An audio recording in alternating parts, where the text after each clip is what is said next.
તો જય માતાજી મિત્રો, તમારું સ્વાગત છે આપણા પહેલા બ્લોગમાં. તો મિત્રો અમારી ચેનલમાં આ પહેલો બ્લોગ છે, તો સપોર્ટ કરતા રહેજો મિત્રો. રોજ નવા બ્લોગ જોવા મળશે આ ચેનલ પર. તો મિત્રો આજે અત્યારે આપણે જુઓ ચા પીએ છીએ.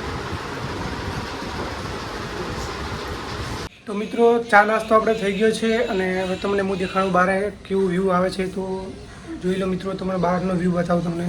તો મિત્રો હવે તમને ઘરની બહારનો તમારો નજારો દેખાડીશ મિત્રો, જોઈ લો તમે.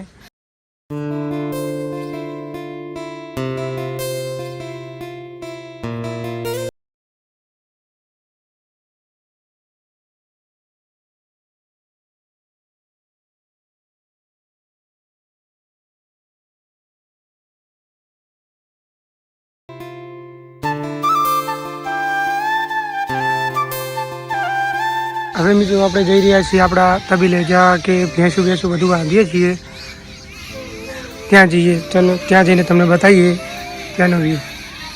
ફાઇનલી મિત્રો આપણે હવે બાઇક ચાલુ કરી છે અને હવે જઈએ છીએ આપણે તબેલે અને મિત્રો બતાવીએ તમને તબેલાનો વ્યૂ અને આપણી ભેંસું બતાવીએ કે અમે ત્યાં જ રહીએ છીએ મિત્રો. પણ આ તો આ તમને વ્યૂ બતાવ્યું તે બોરનું હતું અને આપણે આ બોર ઉધર રાખેલો છે. તે મમ્મી પપ્પા અને અમે બે ભાઈ અહીંયા રહીએ છીએ અને એક ભાઈ ત્યાં આપણે તબેલે રહે છે અને તબેલે બધી ભેંસું બાંધીએ છીએ. તો આપણે ત્યાંનો નજારો તમને ત્યાં જઈને બતાવીએ કે કેટલી ભેંસું છે અને ત્યાંનો વ્યૂ બતાવીએ તમને.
પહોંચી ગયા આપણે બાઇક લઈને.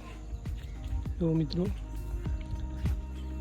આ બધી ભેંસો મિત્રો અમારા બે ભાઈની છે અને અમારો મોટો ભાઈ છે તે તેમની ભેંસો પેલી મકા બાંધે છે.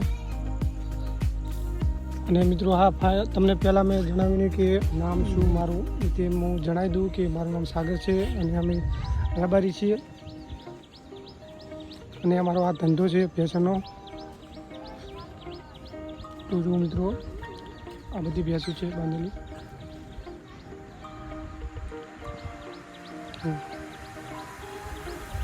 મારા તબેલાનો વ્યૂ અને જુઓ તમે આ ટ્રેક્ટર છે ખેતી માટે.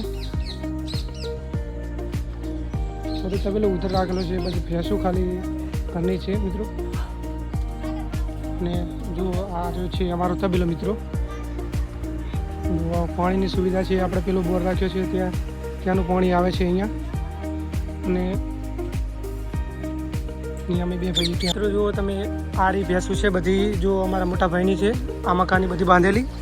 તમે જોઈ શકો છો મિત્રો, જો આ બધી લાઇનસર ભેંસું બાંધેલી છે તે અમારા મોટા ભાઈની છે. અને પેલી મકાનની જે છે તે ભેંસું અમારા બે ભાઈની બે વચ્ચેની છે. અને આ તબેલો છે અને આપણે ત્યાં પેલું લોકેશન બતાવ્યું તે બોરનું અને તે આપણે બોર રાખેલો છે, ઉધર રાખેલો છે. અને આ બધું જોઈ લો મિત્રો, આ બધું અંદર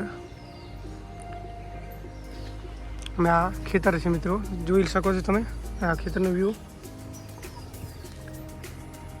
આપણે બધી ભેંસો છોડી દીધી છે, વગડે ચરવા જશે. હવે જો એકલો ગારો ભર્યો છે ભેંસોને. તો હવે બધી ભેંસોને આ તળાવે જઈને નવરાવશું, નાહી નાખશે, પછી વગડે આવી જશે. જો કેટલો કીચડ ભર્યો છે. ને હું જાઉં છું ભેંસું હકાવા. જો પેલો ગેટ દેખાય છે મિત્રો, તમને અહીંથી નહીં દેખાય પણ બહાર જઈને તમને દેખાડું કે ક્યાંથી ભેંસું અંદર પાણી નાખવાની છે. તો ચાલો ત્યાં જઈને તમને ત્યાંનું વ્યૂ બતાવું રાશી તળાવમાં.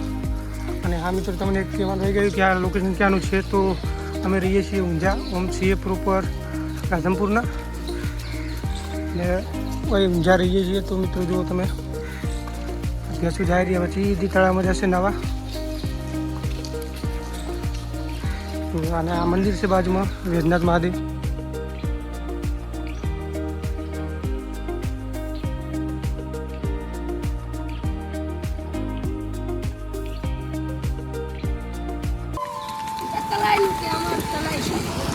જો મિત્રો, તો ફૂલ તળાવ ભર્યું છે. તો બધી બેસવા નહીં પછી વગડે ચરવા જશે. આ ગેટ મૂકેલો છે અહીંયા. જો પાણી જુઓ મિત્રો કેટલું ભર્યું છે, ફૂલ તળાવ ભર્યું છે.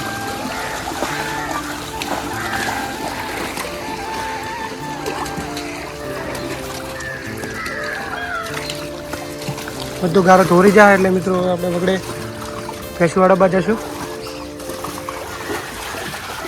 તો ફાઇનલી મિત્રો હવે આપણે ભેંસ વાળવીને હવે ઘરે જઈએ છીએ. તો મિત્રો તમે જોઈ શકો છો કે કેવા ખડ પડ્યા છે. જુઓ, વરસાદ કાલ રાત્રે વધારે આવ્યો હતો તે જુઓ મિત્રો કેટલા ખેતરમાં પાણી ભરી ગયા છે, તમે જોઈ શકો છો. જુઓ, અને આ ખડ જુઓ મિત્રો તમે કેટલા ખડ છે મિત્રો. જુઓ, હવે ઘરે આવી ગયા છીએ અને ભેંસ વાળવાઈને. અને હવે મિત્રો ફરીથી તમને જણાવવાનું કે મારું નામ સાગર છે રબારી, અને ભેંસનો ધંધો છે આપણે. અને આ પહેલો બ્લોગ અમારો હતો યુટ્યુબની ચેનલમાં. તો મિત્રો સપોર્ટ કરતા રહેજો મિત્રો. તો આજનો બ્લોગ અહીંયા પૂરો થાય છે. તો મળીએ મિત્રો બીજા બ્લોગમાં. તો જય માતાજી મિત્રો, જય ગોગા મહારાજ, જય શેષમાં.